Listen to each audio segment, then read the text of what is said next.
Então, gente, continuando aqui, estava falando de retorno de escala no vídeo passado, e no retorno de escala a gente está interessado em saber quanto que varia a quantidade produzida, dada a variação de todos os fatores de produção utilizados por uma firma, né? Tudo numa mesma proporção.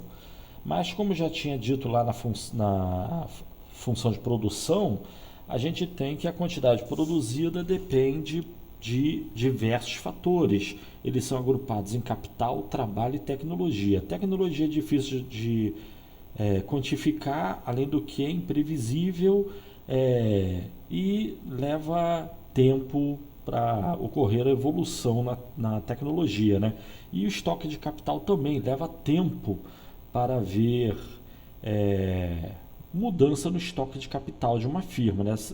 Certas firmas levam mais tempo, outras firmas levam menos tempo, mas todas as firmas levam tempo, né? Embora varie tanto a tecnologia quanto o estoque de capital. Mas a curto prazo, normalmente, para variar a quantidade produzida por uma firma, o que se faz é variar a quantidade de horas de trabalho. Simplesmente bota trabalhador para fazer hora extra. A forma mais fácil é o recurso produtivo que varia mais fácil e rapidamente, né? Mesmo que você considere que capital e trabalho, capital e tecnologia varie rápido, a quantidade de trabalho varia muito mais rápido que o estoque de capital e o estoque de trabalho varia muito mais rápido que o estoque de capital e o nível tecnológico, né? E isso nos leva a um conceito muito similar ao conceito de retorno de escala, que é o conceito de produtividade marginal. O que é a produtividade marginal? É a variação na quantidade produzida. A produtividade marginal indica quanto que varia a quantidade total produzida, dada a variação em um único fator de produção. Normalmente se pensa no trabalho, mas pode pensar em capital também, né? E também na tecnologia, embora seja difícil fazer a conta, dado que tecnologia é algo inquantificável. Mas, enfim, podemos calcular a produtividade marginal de qualquer recurso produtivo, mas, em geral, normalmente a curto prazo se pensa em termos de trabalho, tá? Embora a longo prazo seja possível variar tanto o trabalho quanto o capital, né? Mas, enfim, quando a gente fala em produtividade marginal, a gente tem em mente que de todos os recursos da firma estão dados, apenas um único fator de produção que está mudando. Quando ocorre isso, o que acontece com a quantidade produzida? Ela vai variar e numa certa taxa, numa certa proporção, né? Em relação à variação do fator produtivo que está variando. E dividir a variação na quantidade produzida pela variação no uso de fator de produção, um só mantido, todos os demais estáveis ou constantes ou fixos, quando se faz essa conta, a gente está calculando a produtividade marginal, tá? Então, produtividade marginal é a variação na quantidade total produzida, dada a variação em um único fator de produção. E para falar de produtividade marginal, é importante a gente saber de onde que veio esse conceito, né? E essa ideia de produtividade marginal, ela tem a ver com a lei dos rendimentos decrescentes, né? Que foi inicialmente pensada por um economista inglês muito famoso, que é o David Ricardo, ou Davi Ricardo. Ele publicou o livro dele lá em 1816, né? E quando ele publicou o livro dele, ele não falou em lei dos rendimentos decrescentes. Ele só falou em lei dos rendimentos. E qual é a lei dos rendimentos? No livro dele, ele foi estudar um assunto muito importante na época, que era a renda da terra, né? E ele foi querer entender por que uma terra vale mais do que a outra em termos de aluguel. Por que se paga mais você paga mais renda para se utilizar uma determinada terra e menos renda para se utilizar outra terra. E aí ele viu que há diferencial de produtividade entre as diferentes terras, e as terras mais produtivas elas tendem a valer mais, né? e as terras menos produtivas valem menos. Isso pode parecer óbvio hoje em dia, mas como a gente vai ver, na verdade, ainda hoje em dia, na verdade, na teoria do consumidor também, isso tem impactos lá, é a ideia da utilidade marginal decrescente, tem tudo a ver com a lei dos rendimentos da Davi Ricardo, né? Ainda hoje muita gente se confunde com essa ideia, né? Parece óbvia, mas tem gente que se confunde. E a questão é, Davi Ricardo foi estudar lá a agricultura inglesa e ele viu que se for necessário produzir uma pequena quantidade de alimentos, se a população é pequena e precisa de poucos alimentos, então vai produzir alimentos, logicamente, na agricultura, utilizando a terra. Mas que terra? Vai utilizar a terra, a melhor terra disponível. O que seria a melhor terra disponível? É sobre vários aspectos. É a terra que é mais próxima, é a terra que é mais fácil de cultivar, é a terra que é fértil, é a terra que tem uma boa quantidade de água, de vento, de luz solar, né? E fazendo isso, vai se obter uma certa produtividade, possivelmente a produtividade mais alta possível, né? Dado que a economia vai utilizar o melhor tipo de terra que tem disponível, né? Sobre vários aspectos. Mas na medida que a população cresça e seja necessário mais alimentos, então vai ser necessário produzir mais alimentos. E para produzir mais alimentos, vai ser necessário utilizar mais terras. Se ainda houver terras de igual, ou se ainda houvesse terras de igual qualidade, então os produtores continuariam, né, os agricultores continuariam utilizando as terras de igual qualidade e obtendo a mesma produtividade.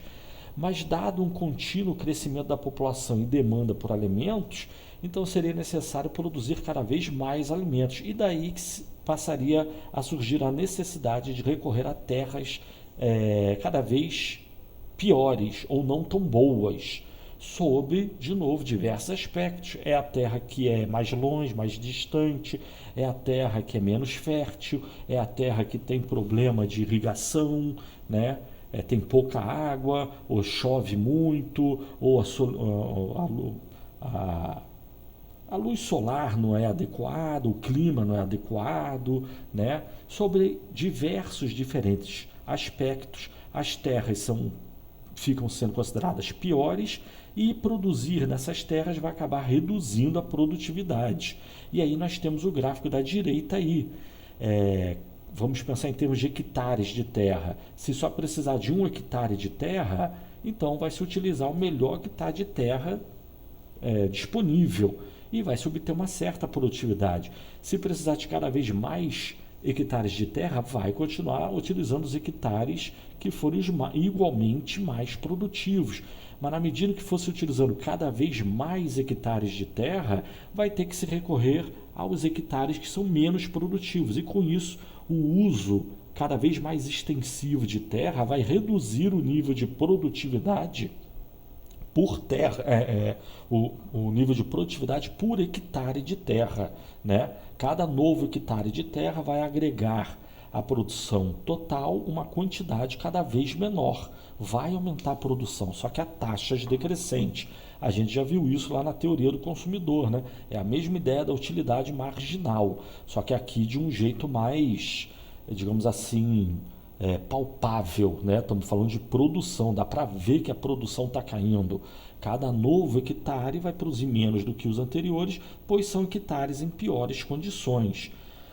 O David Ricardo, ou Davi Ricardo, até chama atenção no livro dele. É possível aumentar a produtividade desses novos hectares, mas para isso vai se despender recursos que são gasto, né? E aumentar a produtividade, então, desses hectares, tal aumento de produtividade não é fruto desse hectare de terra, mas sim do gasto e do investimento que está sendo realizado nessa terra, né? Você tem uma terra boa que tem uma boa irrigação natural e outra terra que é necessária uma irrigação mecânica, digamos. Então dá para ter a mesma produtividade nas duas terras, sendo que uma você vai precisar de máquinas para irrigar e a outra não. Então, a primeira é mais produtiva, a segunda é menos produtiva. A segunda terra, que é menos produtiva, vai produzir tanto quanto a primeira. Só que esse diferencial de produtividade claramente não é graças à terra, é graças ao maquinário que se implementou nessa terra, né? Entre outros, é, entre outros componentes e investimentos que você pense, né?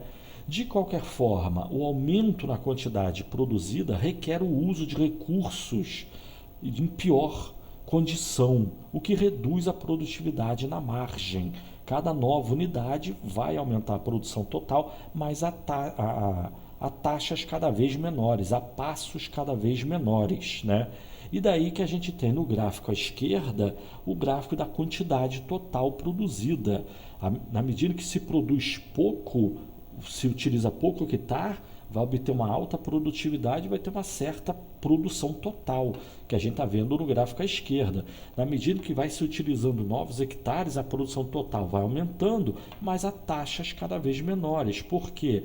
Porque a produtividade de cada novo hectare tende a ser menor do que os anteriores, né? Bom, enfim, temos aí, David Ricardo viu que a agricultura exibe rendimentos decrescentes, né? Ele não falou em lei de rendimentos decrescentes, ele só disse que na agricultura tem rendimento decrescente com base nessa explicação que ele deu, né?